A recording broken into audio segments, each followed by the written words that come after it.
Hello and welcome to the dialogue. Wait, how do I start this? I don't remember. This is the dialogue. Whatever. Hello and welcome to the dialogue box. This is Gwen Frey, and we are joined today with Alan Hazelden. Hi there. Hello. You are back. This is your third dialogue box with us. Yeah, third time lucky. Third time lucky. I'm afraid Chris Light can't join us again this week. He is still in transit back to the UK, and will be for a little while. But I appreciate you being here, Alan. I asked online for questions that people wanted me to ask you, and there were so many. You are there's a lot of puzzle designers out there with a lot of questions for you, Alan. I guess so. I mean, that's what comes of running a puzzle games Discord. I kind of brought that on myself. Why did you start the Discord? Good question. It felt like a good idea at the time. Um, yeah, I felt like there wasn't really spaces for discussing the kinds of games I was making, and I figured, oh, I'll just do a thing, and it'll probably be fairly small, and I guess it was a good thing. It was, man. Like, I love your Discord. It's legitimately really fun. And there's, I, I, I mean, I guess you've been doing this since long before there was a Discord, but because there's a puzzle script community, and you guys must have like a Google group or something, right? Yeah, I mean, PuzzleScript has a Google group, but it's not that active now.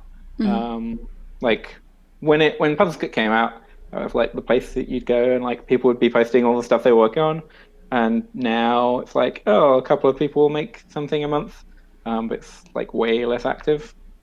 I see. Um, Because I definitely joined this stuff a lot later than you guys did, right? So I wasn't there for the kind of genesis of when it, because so I didn't even know Sokoban was a genre, right? Like until after I had started Kine. Like I didn't know that word until after I'd started Kine. So I'm kind of behind the loop on like when was puzzle script invented and how long have you been doing this yeah, stuff? I mean, like this has been a genre for a very long time, but for me, I mean, so I don't know if I told this story on previous visits to this podcast, but like, so I made like a couple of puzzle games before PuzzleScript, but PuzzleScript was what turned me into somebody who only makes puzzle games, and that's basically because I was burnt out on being the only programmer on a project, Soccer Bond, and PuzzleScript came around, and it was the tool that I could use to make games without programming, and it turns out that it's a really nice way to like prototype stuff. And I probably made like 10 games with PuzzleScript over the course of a year. And it turns out when you make a certain type of game multiple times over, you get better at making that kind of game. And when you have a tool that makes it easy to prototype stuff without programming, and you don't want to use anything else, then you just make the kind of stuff that that tool lets you make. So it's like this self-perpetuating cycle for the Yeah. last like 5 years, Ooh, where have you hit the I'm point where like, you're tired of it? Because you've only made these no. games for 5 years, right? I mean, we'll see how I feel after I finish this game. I still think I'm pretty burnt out on programming. So unless something else comes along that lets me make games super easily without programming, I feel like I would be sticking to PuzzleScript games for a while longer. Well, I mean, there must be, right? Like I was talking to the guy that makes Chips Challenge 2 and stuff, and they said that they had an editor, and there's definitely games that have editors, right? Right, but somebody needs to program that editor and like work out what the game is about. Well, true, Like, but if you're like, what is the difference between making a game in puzzle scripts and making something in like Media Molecules Dreams, for instance? good question. Yeah, no, that's fair. Like, Dreams seems like it's the kind of thing that, yeah, that I could make something and it would be similarly like freeform. I wouldn't have to feel like it was programming. Um, I mean, Dreams like seems great, but it's like a closed platform thing, which is less appealing. And also the flip side of like the flip side of it is like, yes, I got into PuzzleScript because I was in this place where I didn't want to program. But now I'm at the point where the only game ideas I have are puzzle games, because I've been making puzzle games for so long. And so I need to hit a point where I have an idea that like I really want to make, but is also small and self-contained. Because I'm no fan of like making games that you need to work on for a year before you see if they're even interesting. I really like puzzle games for the systemicness of like, oh, I'm going to play around with this and have something very bare bones and see if it's interesting, rather than like some big narrative epic where you need to like put so much time into content before you can even tell if what within your head is what is actually coming through. Yeah, I don't know. I go back and forth on that because that touches on a lot of different things, right? Like so I like puzzle games. I love ever since I've started been involved in this community. I love them, but I definitely see why they're on phones, and I definitely see that there's a different sort of a mentality for a lot of these kinds of games where you can kind of like drop in, play a couple puzzles, and then and then set it aside. So for instance, like I love playing Cosmic Express when I'm on a commute, right? But like when I want to sit in front of a couch and I want to play a game, I usually do want that big narrative epic, that thing that you can kind of sink into, like as a gamer, right? Right. Do you ever feel that way about like what do you play actually? I guess we should go back to that.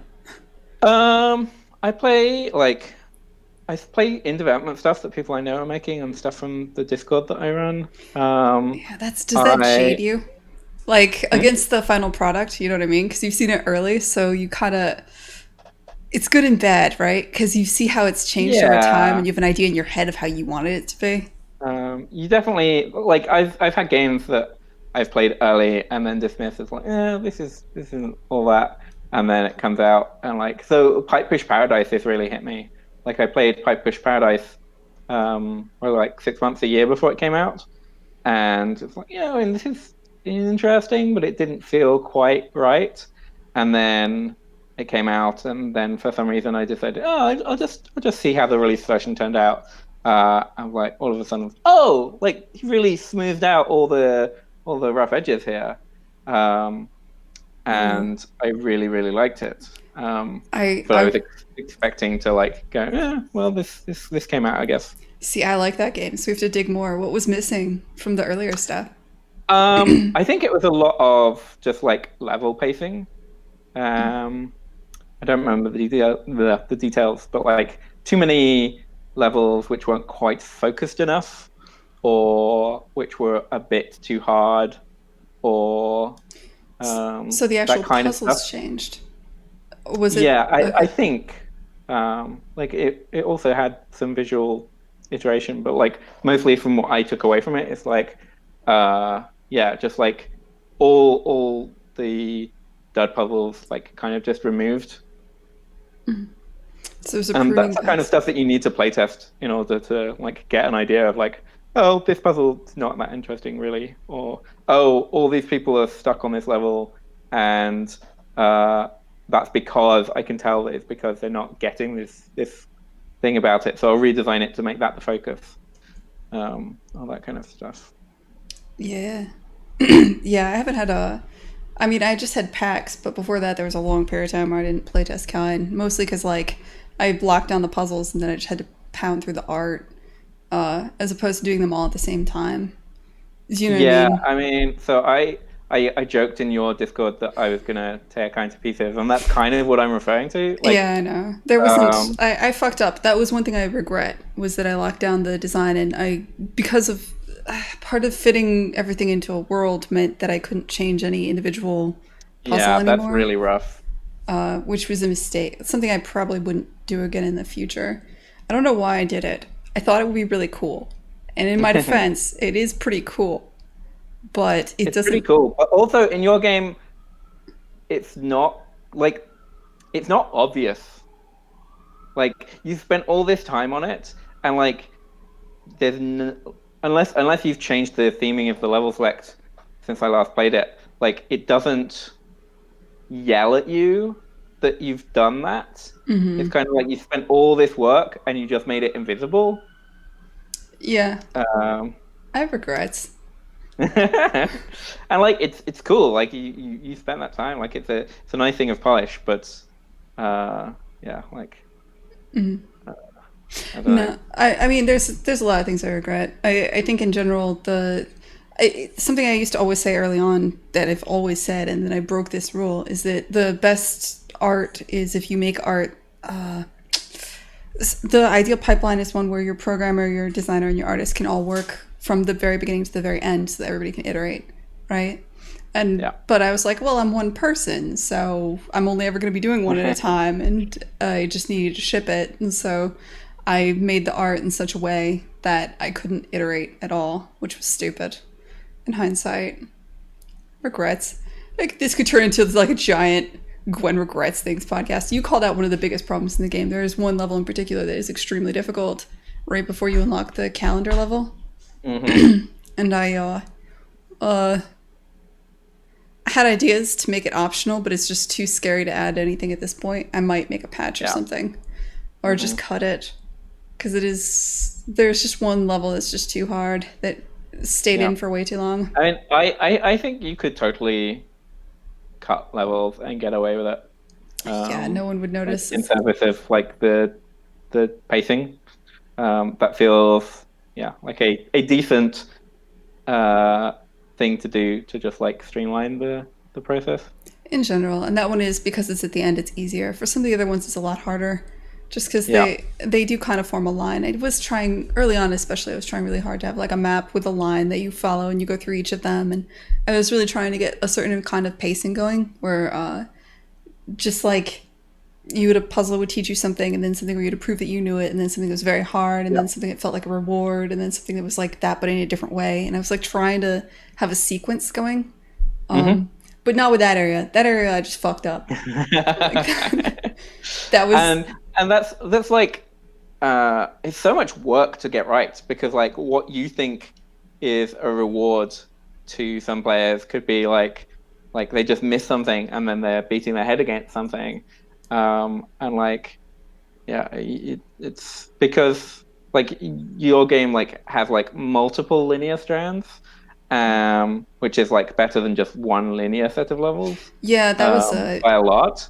But yeah. like even within the strands, like if you need to beat this section to unlock something else, then it's like oh one single level, and if somebody's stuck on it, then they are locked out of this other set of levels.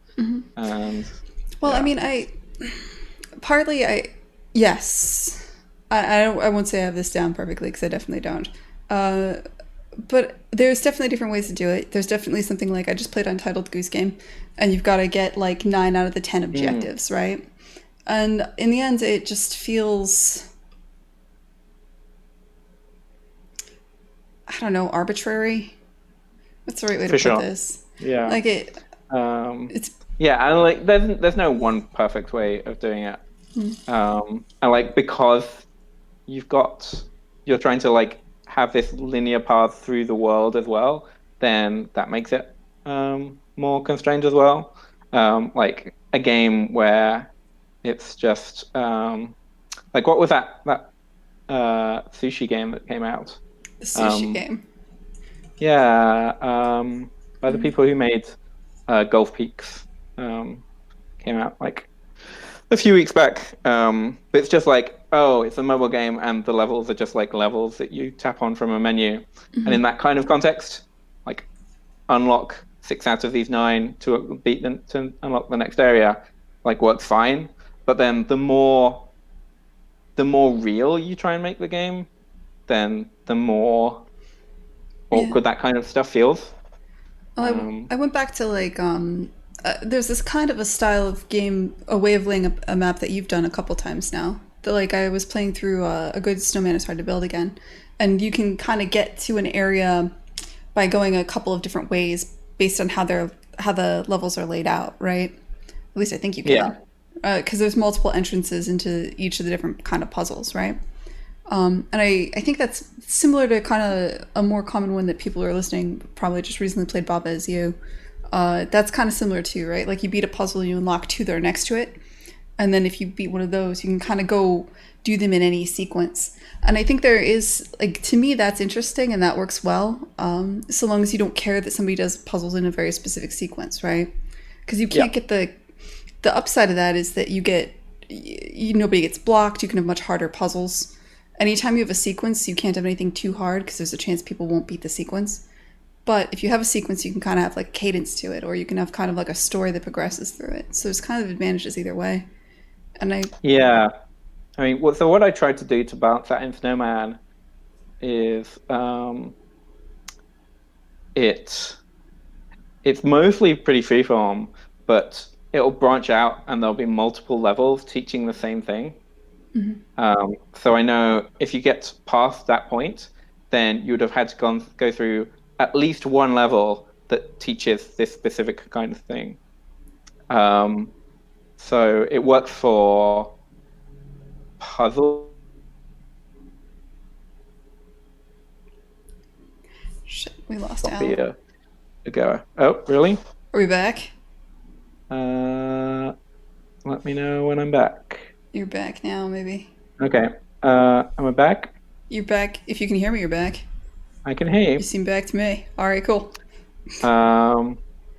What was I saying? You were Oh saying, yeah, yeah.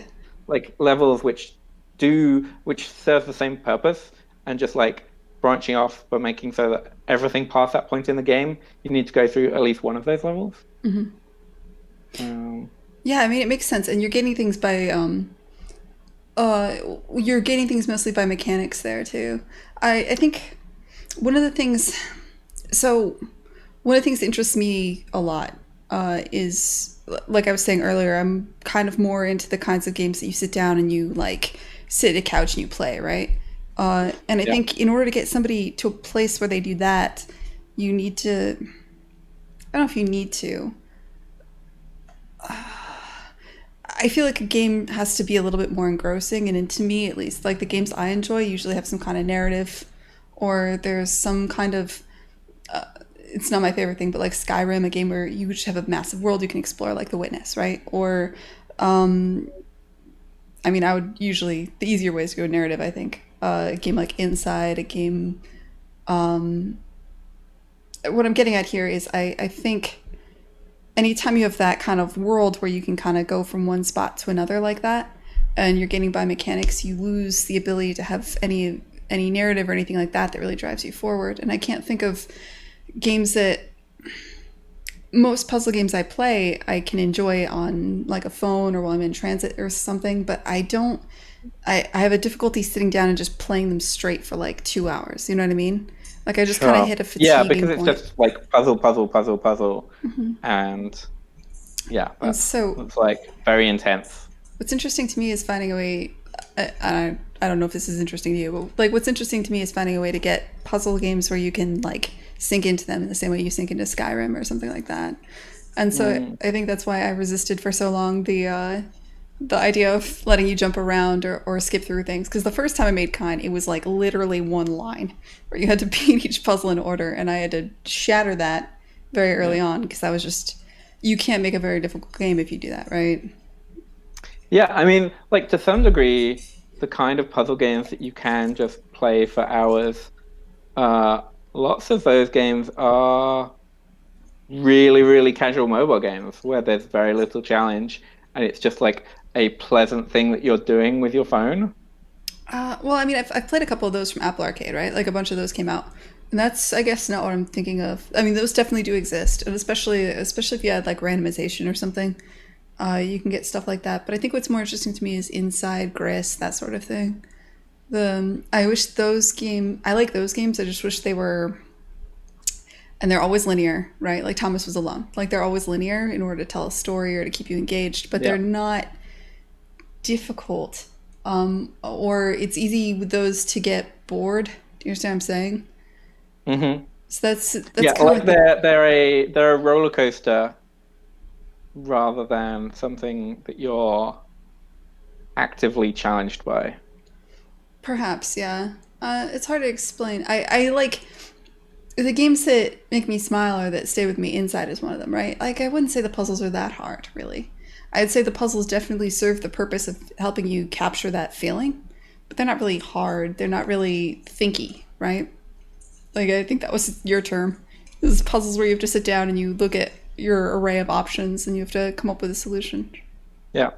I mean, I think to some degree, like this is just really, really hard to balance because anytime, like, because as you say, like the needs of the narrative, like once you have a narrative, then for that to be compelling, then it needs to be a through line.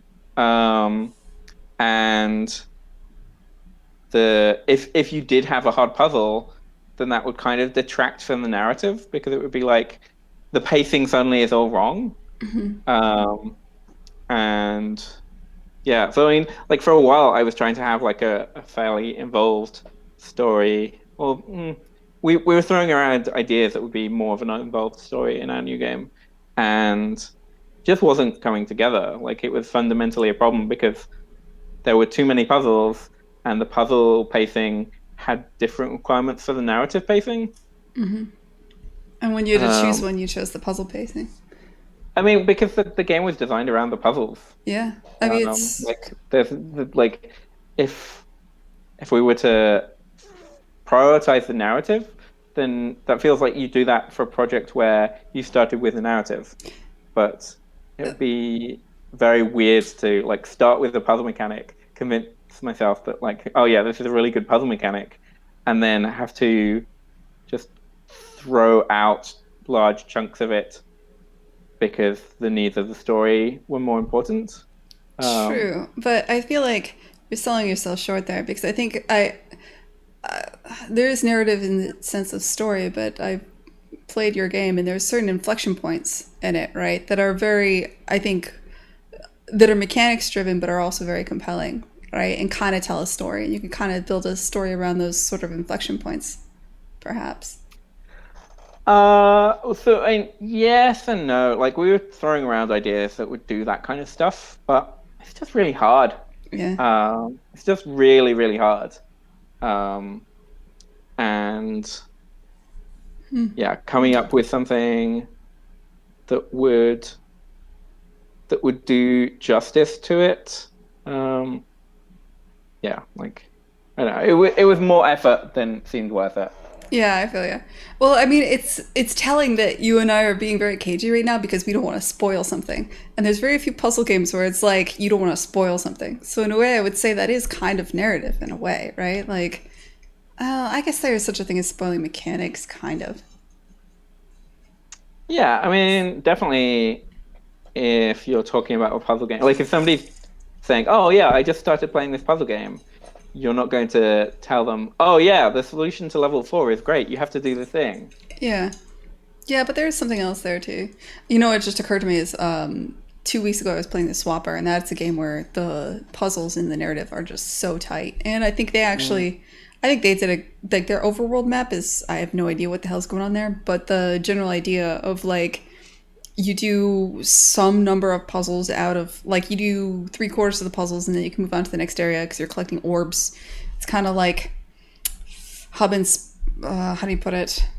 Yeah, it's kind of like hub and spoke. You know, you do like 6 of 9 puzzles, and then you go do this one puzzle, and then you go into the next area. So they solved that, and they solved narrative. Like the gameplay and the narrative are tied together extremely well. Like, I don't know. I think that might be a game that crushed it. I think that's actually. I'm surprised that game wasn't a little bit more renowned. Though that might just be me being super out of the loop. I think it did well enough. It's just been so long since it came out that inevitably it has to be forgotten. So that new things can come up. Yeah. Only new things allowed to be popular. Fair enough. So they should remaster it. I mean, I'm sure if they released it on Switch. That's true, yeah. I don't know. I hear Switch? Switch discoverability is going down. We'll see. Yeah, it's on the Switch. So. Oh, it is on the Switch? No, it's on the Nintendo eShop.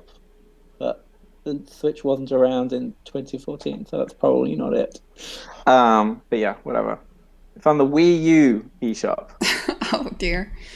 Yeah, they should do a Switch version. Shit. We gotta keep this stuff going. Though I guess at some point you don't want to port your games forever. Yeah, I mean, You're talking to me. I haven't ported my games to any consoles, and I really should. Yeah. Well, I think you could. How many do you have now? You've got Cosmic Express. You got a good snowman. It's hard to build. You have Sokobond. Yeah, Um, those three. those three. Yeah, it's you have a proper trilogy. You could make like Yeah. the Hazelden puzzle pack for consoles. I could, except that they're all in different languages. So that would be a bad They're idea. in different scripting like programming languages. I thought you like Like wrote one in German. I was like, Soccer with what? Flash, and then A Oh, Good Scenario with Hacks, and then Cosmic Express with Unity. what did you Um, just get bored or like why did you choose? Why did you change? Good question. So Soccerbomb was the first one, and I was making games in Flash at the time. Mm. Then Snowman. Uh, Hacks seemed like a better long-term platform, and that was definitely true. And then Cosmic Express was 3D art, and so it made sense to do something with more 3D support. And that's And what's your next game is in? the new one's Unity 2. Okay, cool. So you're building on what you did there. Sweet. Yeah. So you're hmm. Do you think you're gonna put your next game on consoles? Yeah, I think so. Oh, Like, I for a while I was saying, oh yeah, we'll aim to do consoles at launch, and now I'm kind of oh, hesitating. dude, Yeah, it's a lot of work. not at launch. It's so much Um, work. You have no idea. Uh, yeah, like because then the issue there is that I will intend to do consoles later and then just not get around to it, because that's definitely what happened with the last ones.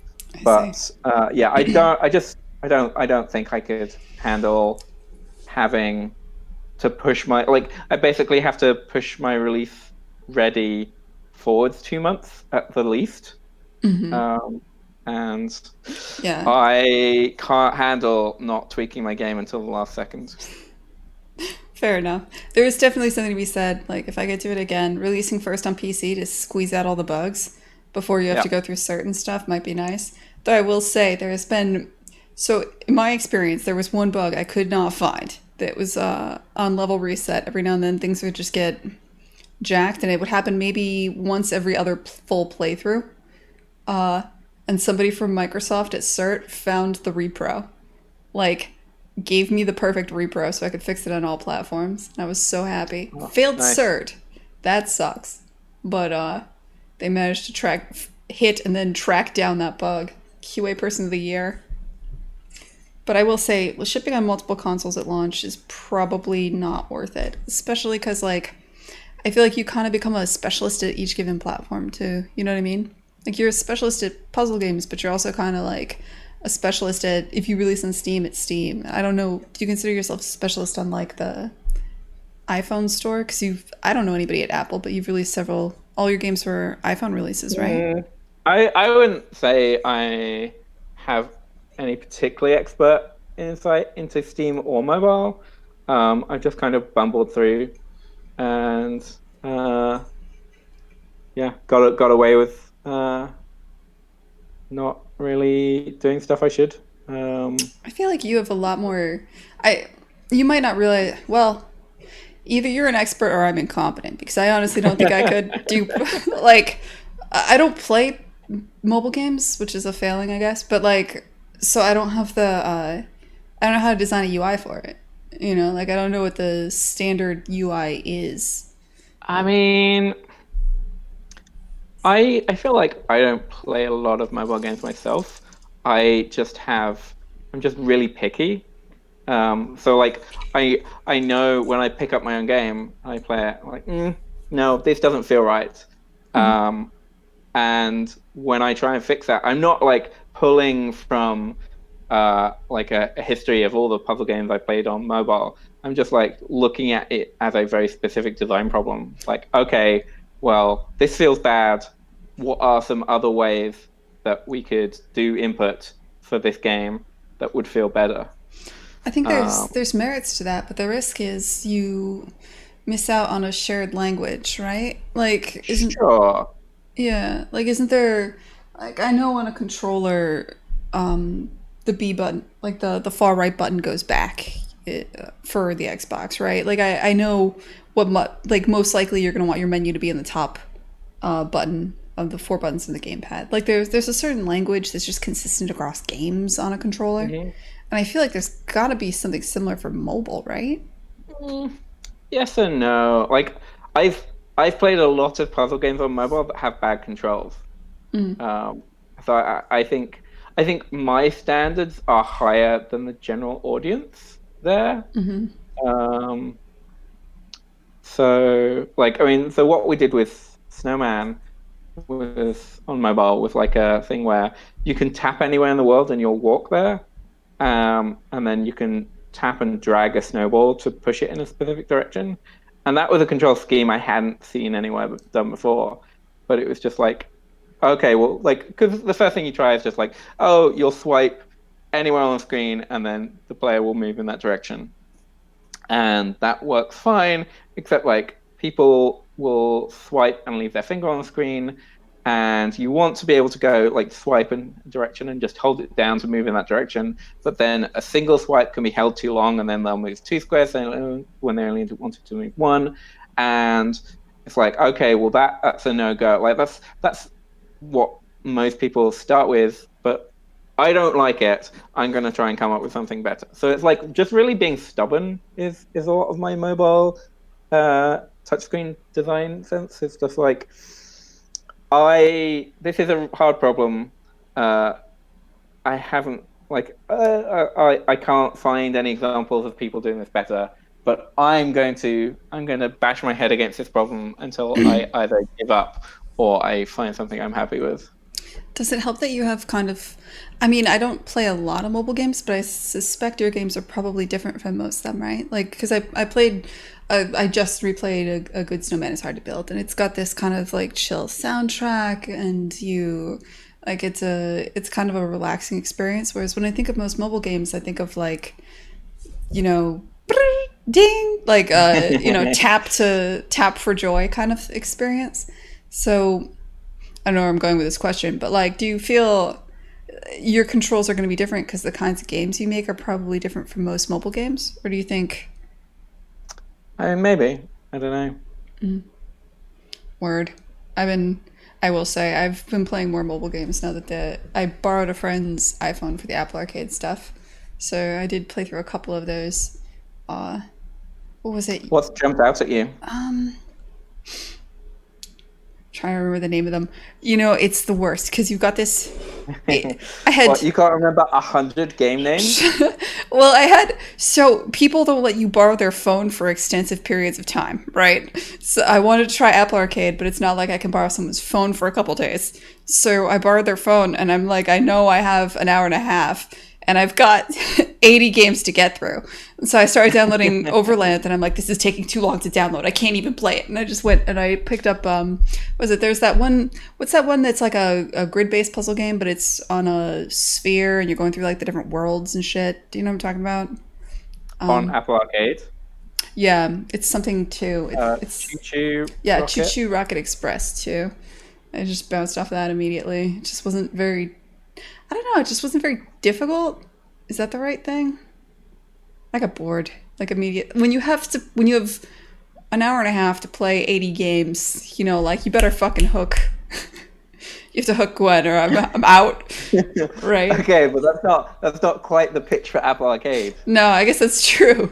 I don't know. I don't know if it was because it was too easy or not, or because it felt too childish. Hmm. I mean, There's that seems like that does not surprise me at all. I haven't played it, but uh, like in general, I feel like the the sensibilities of people who play games on mobile are definitely tuned very casual. And that's part of me is like, oh, you're wrong. No, you should like hard games, and if you don't like hard games, you're wrong. But then the other part of me is, yeah, well, whatever. Like it's like you got you want to play something, and you want to have a relaxing, nice time that just rewards you for like doing a thing every 2 minutes. Then that's fine. So what kind of games do you make, right? Because I mean, it takes a couple. I think part of it is you have an iPhone and you're looking for a game that you can play on the bus, and you've only got 5 minutes, so you need to design puzzles that people can beat in 5 minutes, right? I that you mean, I don't design puzzles that. I mean, I design some puzzles that you can beat in 5 minutes. But so I don't design any of my games specifically for mobile.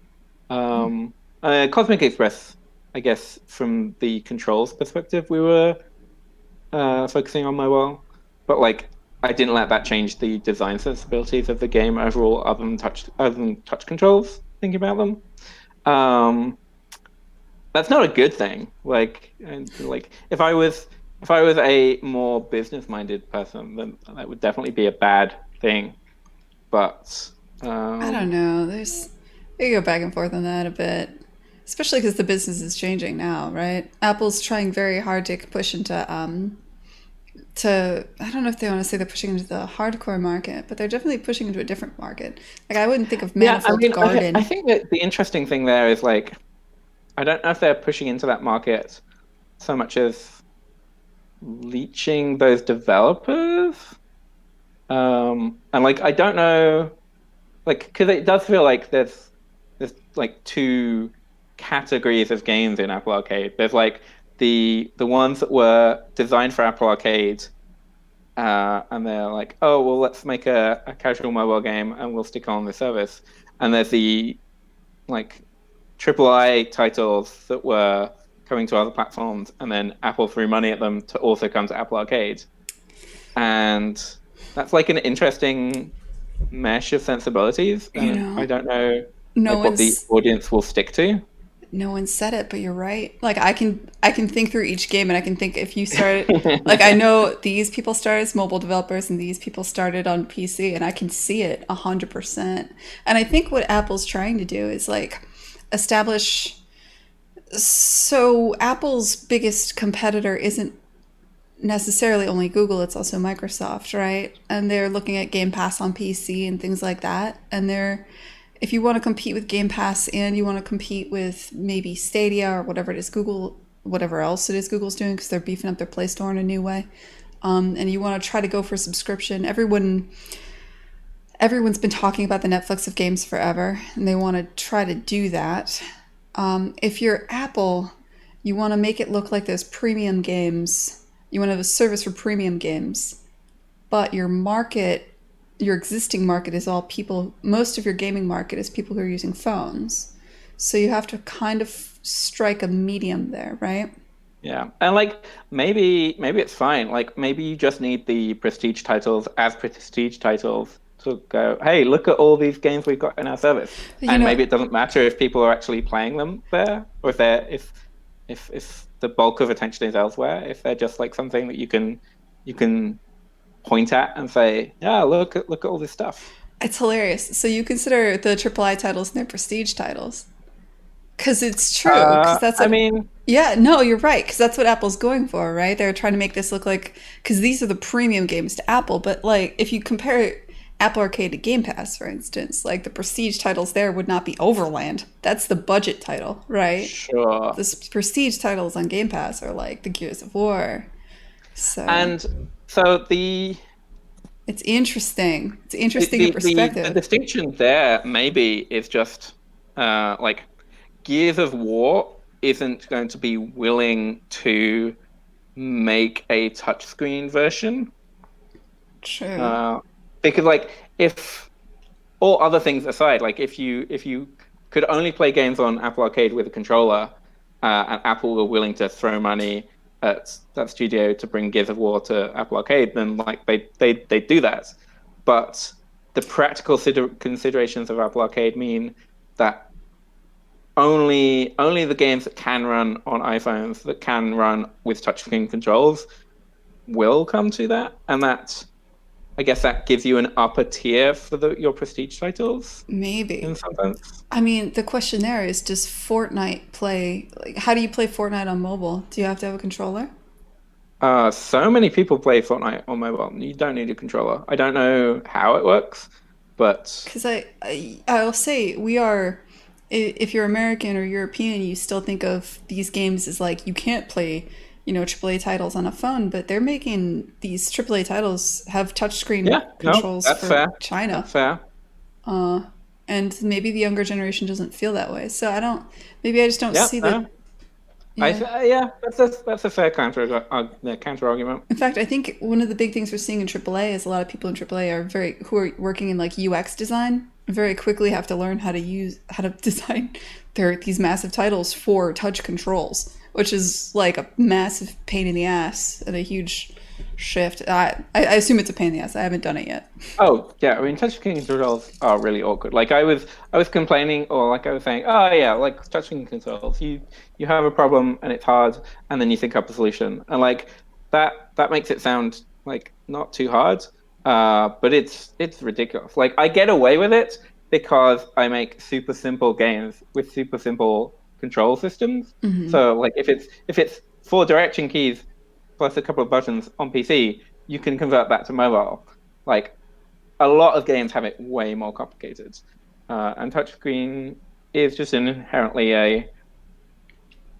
it's a problematic input system to design for. It's just yeah, it's just your hands are in the way of a very small screen. Like it's already, I don't know. I already have difficulty with it. I mean, I do think it's interesting that as console developers, we've kind of congealed on a certain. You cannot invent a controller that has like 5 buttons now, because everyone's gonna. Nor can you invent a controller that has 3 buttons, because just no one will support it, right? People are like we. All the console devs at this point will step in and be like, look, we have our game runs on, like, say Sony came out and they're like, our controller now has 5 buttons.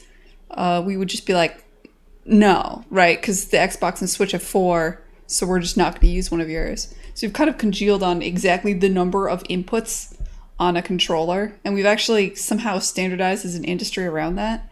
But the touch screen is just a completely different thing. And you're right. Like I don't play a lot of mobile games, but I don't think there is a standard language, right, for where the joysticks should be or how you should move in a third person game. And I think that's we take for granted that I can pick up a controller right now and play most third person games. And I know that the stick on the right will be the one that moves the camera, and the stick on the left will be the one that moves the character. And there's a universal understood language for what the controller is going to do.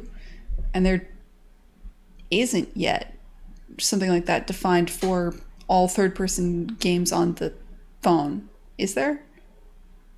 I don't know. I mean, the number of third person games I played on phones is very, very low. But I mean, yeah. I'd say the thing I'd push back on there maybe is like, so you're saying that we've got this this common language for controller input, and that's true.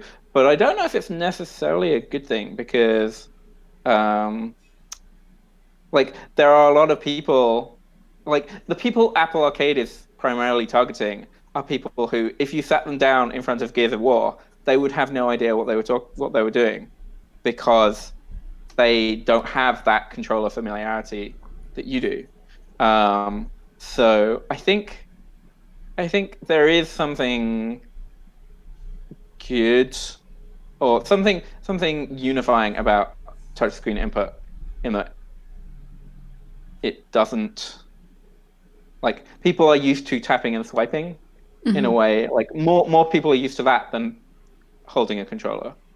And that, in theory, that has potential for, like, yeah, we're opening up. Hard disagree. I think that you don't realize how much you've been trained. Like the idea that there's things that you don't think of, like if I zoom, I pinch, or I opposite pinch, right?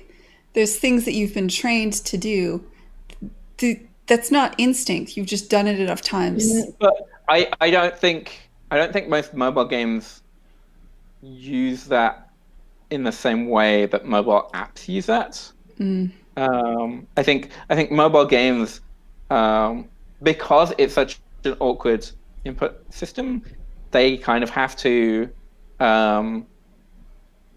Mobile games have to just teach you the controls they're using, and that makes them more accessible.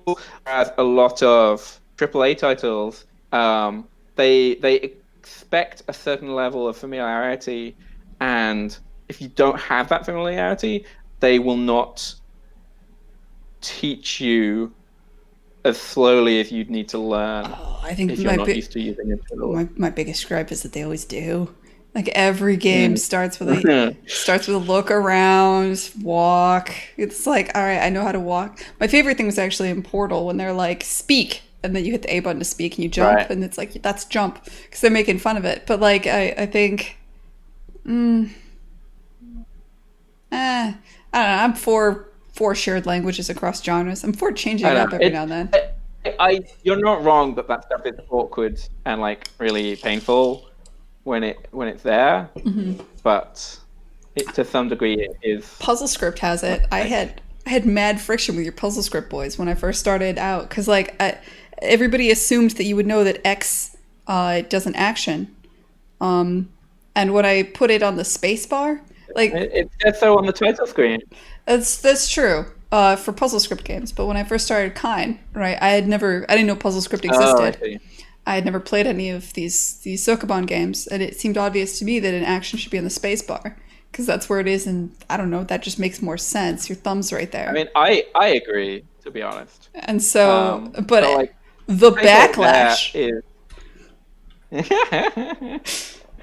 I think the takeaway there is just to like whenever you find anything that people expect, just bind that to the defaults as well. So like, oh, space does this, but also X does this.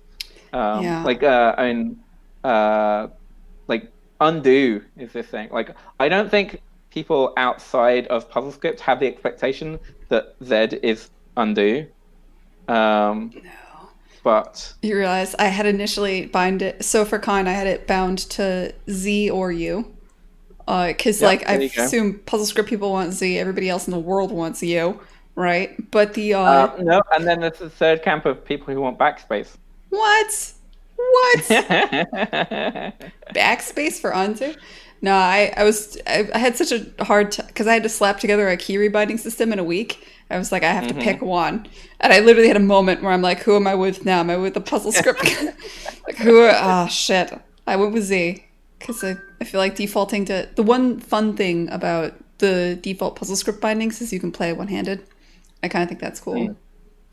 And I like the idea of having your left hand on the keyboard and your right on the mouse. So I left it at Z for the puzzle script guys. But I had a moment where I was like, which camp am I in now, Alan? Well, It's good funny. job choosing the correct. Oh, God. Oh, let me see. We're going to wrap this up soon, but first I was given a list of questions, so we should probably look at them real quick. Oh, we're still going through that, huh? Oh, we Okay. haven't Well, we haven't we'll just technically do a started. speed We round. just accidentally hit on a bunch of them, I think. How do you get players to play games in a non-linear order? I guess we touched on that a bit. Yeah, we touched on that. Yeah, that is definitely still the biggest problem I have in Kine. I'll ship having never solved that one. Nobody will ever back out of a puzzle once they start it. Like, Yep. they just won't. And if they do back out, they quit the game. Like, even though there's multiple puzzles to play at any given time, it doesn't matter. Like, I don't know. I think that's the I'm trying to think of. I think a game like Steven Sausage Roll, Good Snowman is hard to build where you always see all the other puzzles in the screen. It's easier because you see that they're right there. You can just walk over to them and like play those. Whereas because the camera is focused only on the puzzle you're doing in my game, and you have to like back out and then go through menus. When kind of starts, if you quit in the middle of a puzzle, where does it load you back in? The level select screen. Okay, I mean that's pretty much as good as you can do in a game like that. Yeah. I don't know how to build it, how to do it better. Yeah. I gotta think a lot more about this stuff.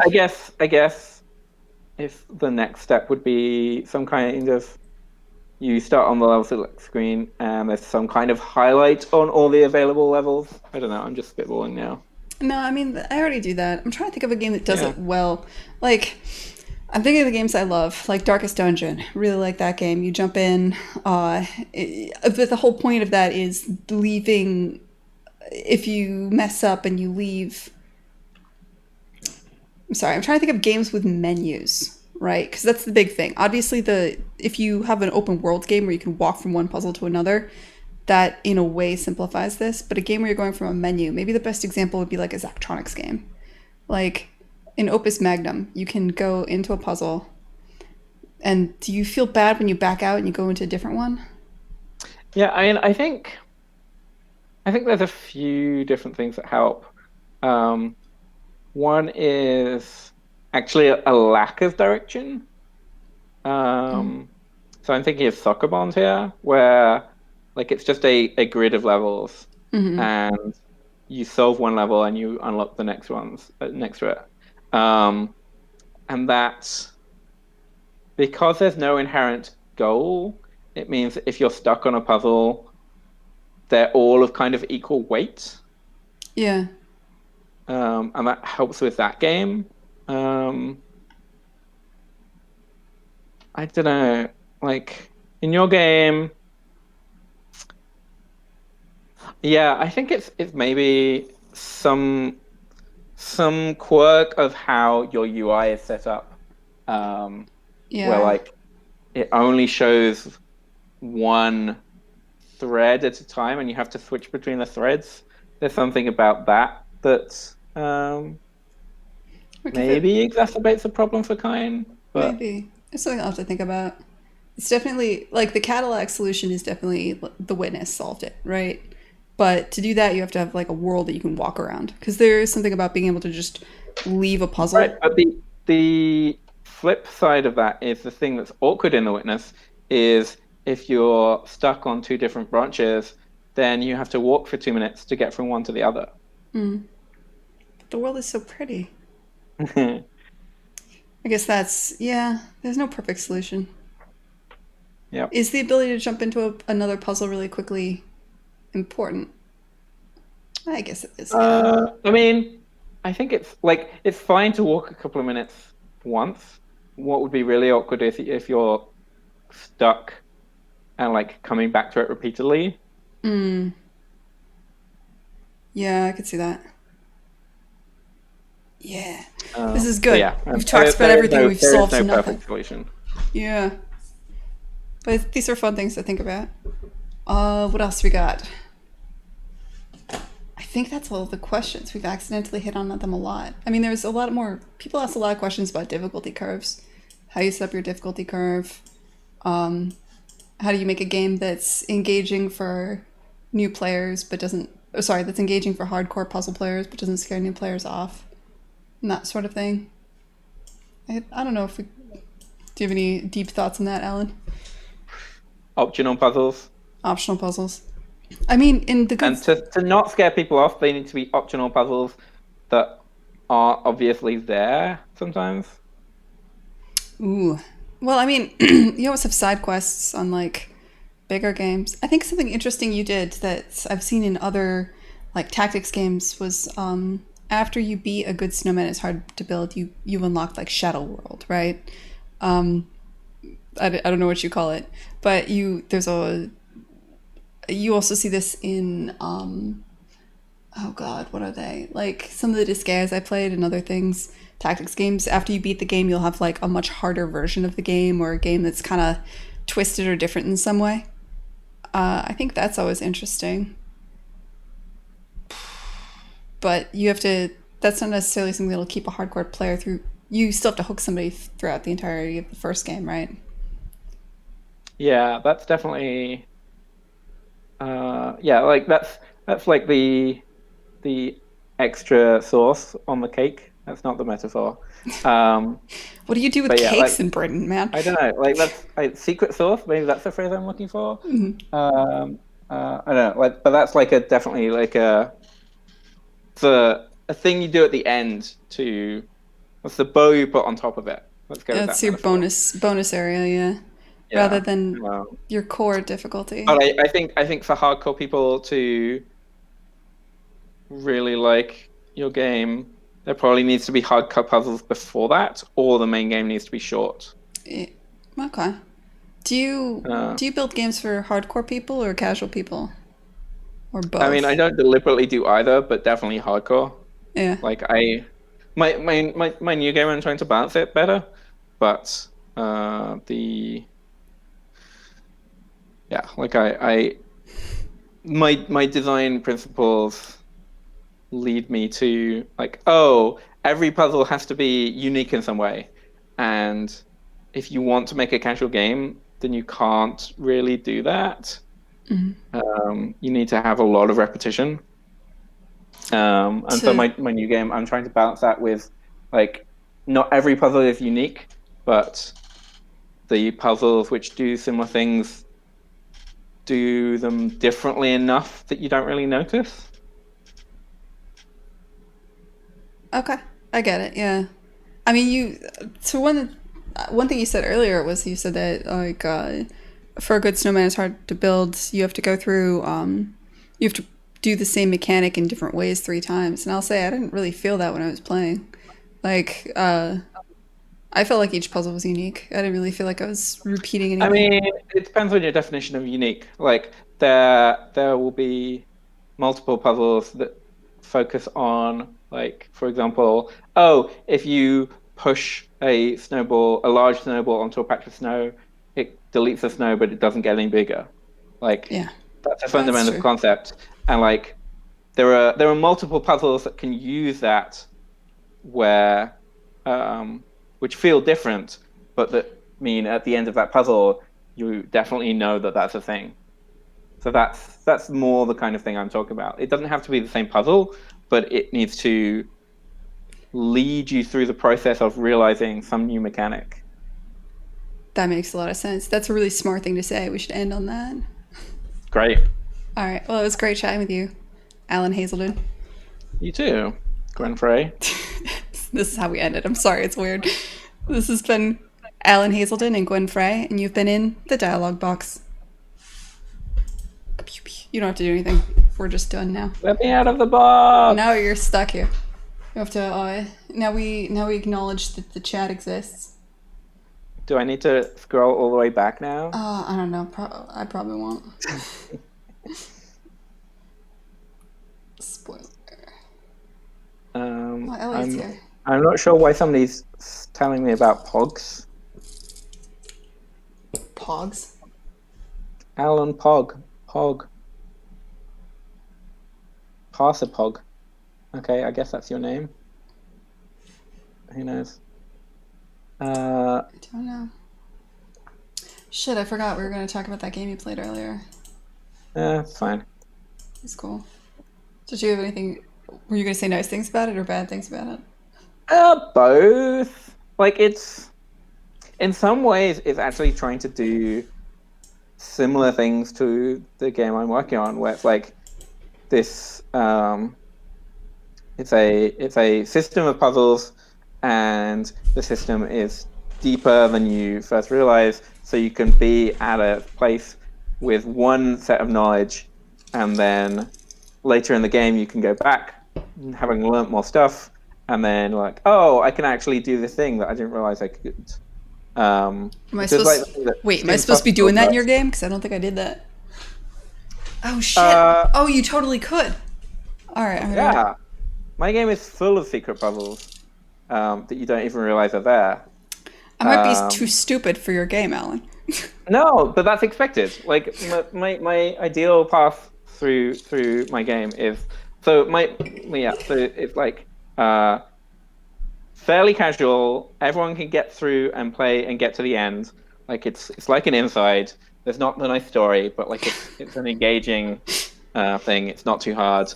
And then you get to the end and you unlock fast travel, and you get to go back to the early levels. And you're like, oh, well, how do I even get over to that island? Oh, I could have got there right at the start. Have you played Inside yet? I did. I played it like a few weeks ago. Thank God. You get it now, right? That game is so beautiful. It's fine. Like, it's not. You have to be in the mood for it. It's good. No, it's good. People were making a big deal about the ending, and the ending is cute, but it's not.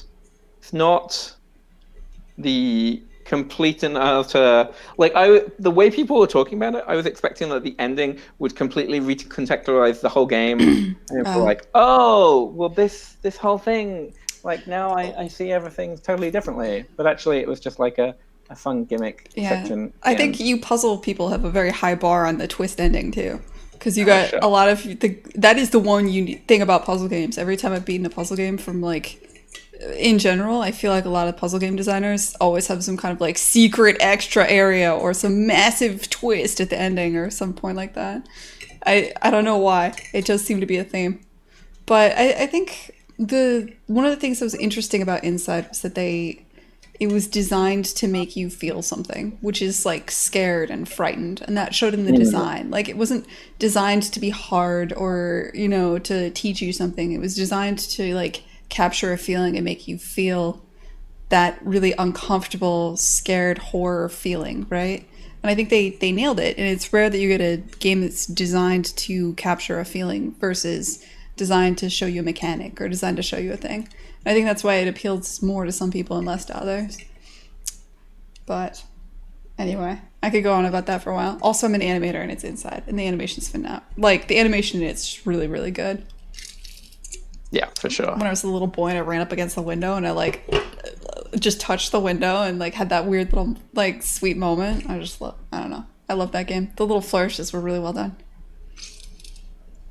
And the technical animation, the jibs that are like on the ground, all of it. Like it's just well done. Sorry. Sorry. Yeah, that's a game with a lot of polish. Yeah. Mad respect for what they did there. Um I think most casual level players don't have strong abilities to detect the puzzles. Oh. You call me casual, Elliot? Is that what just happened there? I think so. I guess you're just a big casual. I'm a casual gamer. Yeah. I'm fine with it. Casual means different things though. Like, casual I don't think necessarily has anything to do with how hard you want your games. At least, how do I put it?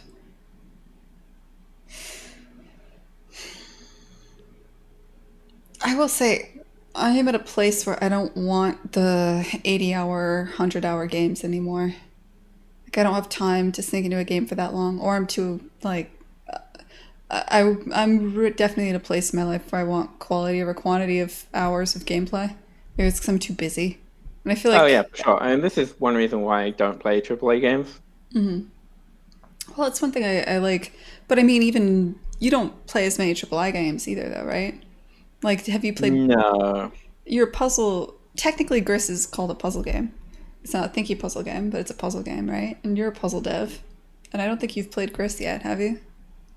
I only got around to playing Inside the other week. Give me No, I'm not. time. I'm not shitting on you. Like you've played loads of games I haven't played. Every time you guys talk about shit, I still haven't played Jelly No Puzzle, or like half of the puzzle games you guys talk about in the Discord. So it's just priorities. I think at some point, right? Yeah. I mean, I don't know. I play a decent number of like small indie puzzle games for like short periods of time. There's very few games that I played for more than an hour or two. So I mean that's actually pretty standard. So you put like an hour into a game and then you feel like, I got it. Lots of games I'll play for less than that, but like, Yeah. No, I mean I think that's like most puzzle script games I see, I will play for like 5 minutes, but I won't beat most puzzle script games I play. yeah, I'm the same way. I wasn't sure if that was just because I'm bad, but I'll get to a point where I'm like, I've done enough of this. I'm stuck, but I'm not. There's a point where I usually play until I'm stuck, but I don't care. You know what I mean? And Right. that can come And pretty like in a quickly. way that's the same thing as the puzzle pacing thing. It's like if you're if there's only a linear set of levels, then if you get stuck, you'll either come back to it or you won't. And the more puzzles you have unlocked, the more puzzles you know that you've got unlocked, the more likelihoods you'll come back and come away from that play session going, oh yeah, I had a good time. Yeah, I'll say that. That's true. I mean, it's kind of when I see puzzle script games, some part of me sees it as like really, Puzzle Script is an amazing way to prototype for your second to second gameplay for what will eventually be a bigger game. But it's not an entire game in my mind. It's just maybe a Spoken like somebody who hasn't played Skipping Stones to Lonely Homes. no. That one, there's a couple that break the mold. Yes, that one's good. Jack Lance's games, like for some reason that one just was interesting. It was just so good that it was fine that it was that way. So I'm not gonna say it's all of them, but like a lot of those games, I feel like it's a mechanic that it's really fleshing out, exploring a single game mechanic that could be in a bigger game. All I want to do is art these games and make them like a finished product, right? Like I look at this and I'm like, this is smart. Too bad it's not a game yet, but it could be. Like this is the best prototype I've seen. Like it's bitchy to say out loud, but it's true. I feel like wow, these are amazing game prototypes. I can't wait till they make the game. Like, and that's yeah. I mean, like I see where you're coming from, but also who has the time? Like, I mean, you've made games. Like, nobody should make games ever. It takes like it takes some time. Well, it takes too long. It's not worth it. Like most puzzle script games that you play and go, oh, cute, they should make that into a full game, would not actually be worth the time to do that. To be fair, it's worth it. The return on investment is not good. Oh no! This isn't a good way to make money. That's true. Not even money, but like. But would it be better if it was polished? Yeah, sure. I feel like it would be better if it was polished, but it wouldn't be like even ignoring the financial side. Like even assuming that it would be. I mean, maybe you can't say that because if it made enough money to to pay you back for the time you put on it, then who's to say it's not worth it? But like, I want to say like there's a return on investment that's not there in a way that doesn't make it about the money. Does that make sense? No, I totally like if the experience isn't more interesting to you, either to make or to play. Like, not everyone wants to. That's the other thing. Is not everyone wants to spend the time thinking about making it art pretty. Well, it's your interest in more than the second to second loop, I guess, because like because the things we were talking about how you lay out puzzles in a world. How you have a cadence to puzzles as you go through them, having multiple ones you can do, laying out your level select screen. That's interesting, and some people want to do that. And if you want to do that and you want to explore that, you have to go beyond like the second to second part of the gameplay into like the bigger meta game, right? And if you're interested in making the meta game, then yeah, puzzle script will never be that satisfying because you can't. I've never used puzzle script. But I don't think you can do more than like a linear set of puzzles, right? I mean, not easily. Yeah. So, I would say, that's why when I said it earlier, I said it was a really good. It's a complete exploration of the second to second gameplay for a mechanic, but you're not gonna. How do I put it? So if you think of what makes certain RPGs interesting, you've got. I'm trying to explain the core loop versus the metagame. Most games, especially AAA games, but most games have like a core loop and then like a tight core loop, the thing you're doing second to second, and then you've got like a bigger loop and then maybe a metagame. Like you've got a certain number of loops. Like sure. You want combat to feel good, but also making number go up also good. Player progression. I guess an easier way to explain this would be like Civ. So you've got the immediate battle that you're doing here, but you've also got over time you're trying to win the era, right? Or let's go back to puzzle games. So in A Good Snowman is Hard to Build, you have each of the individual puzzles, and you could have just put them on a list to let people choose any of them in order maybe, but it was interesting to you to lay them out in a way where it's like you have to know this in order to unlock this, and then you have to have done a certain number of these. But not necessarily in order, because if you've done either this puzzle, or this puzzle, then you're ready for the next tier. And you were grouping them in ways that was interesting, and you laid them out in a world, right? And some amount of that must have been fun, otherwise you wouldn't have done it. I hope, right? Yeah. No, yes, like laying out puzzles like that is fun. But I don't know, like, if I didn't have the ambition of making a polished game, I wouldn't do it for the sake of doing it. It's, Um, like it's like again, it's a return on investment thing. It's like these things are interesting design wise, but the amount of extra structure you need to do that kind of thing outside of puzzle script, like you need to like program the game, and then you need to have systems for having a level arranging tool, and then you need to have systems for like all the animation and all the menus, and like the the fun the stuff. extra work is Yeah. not worth it just to stretch your design brain for that side of I things. don't know. I don't know. I enjoy doing that work. That's probably the problem. Yeah, I definitely do not. I'm such a But why? such a Why you're doing bad it though? I played your game. programmer. You're do well. You don't enjoy programming. That's understandable. Programming is a miserable, terrible thing to do with your life. But like, if you, but you enjoy making polished experiences. I mean, you've done it. This isn't your first time doing it. This is your fourth time doing it. Each game seems to be getting kind of bigger. So why do you do that then? Yeah, I mean, I guess I do enjoy it, but there's just so much bullshit.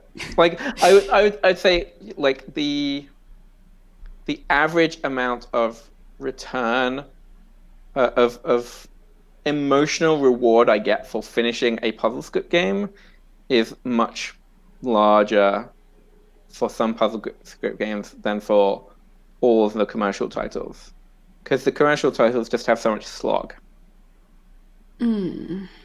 So I like in a world where I didn't need to feed myself, I don't know if I would be making these bigger titles. Ooh, you would only There's a be decent making. chance I would, but Okay. I could see the appeal also of just making puzzle script games.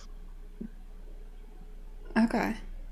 So, are you saying you make bigger games for the money? I mean, no, that's not true because I started doing them because I wasn't expecting to make money. No, I mean, I guess I'm enough of a perfectionist that I can't help myself. You love it and you're in But denial, but you're just deep in you're deep in production right now, right? You're in yeah, production hell. Is that maybe coloring your like? Because I've been there too, and I might just be projecting where I'm like, this is awful. All I want to do is make small little animations. I hate doing this. I don't remember why I did this. And then the second I finish, I'm immediately like, oh, time to do that again. Like some part of you while you're doing it is in denial and saying that you'll never do this again and you hate it, right? yeah, no, I'm definitely I'm a massive perfectionist, and I wouldn't be able to stop myself uh, going, oh, well, we need to spend a lot of work to get this tiny detail to work. Uh, oh, I guess we got to do all that work. Um,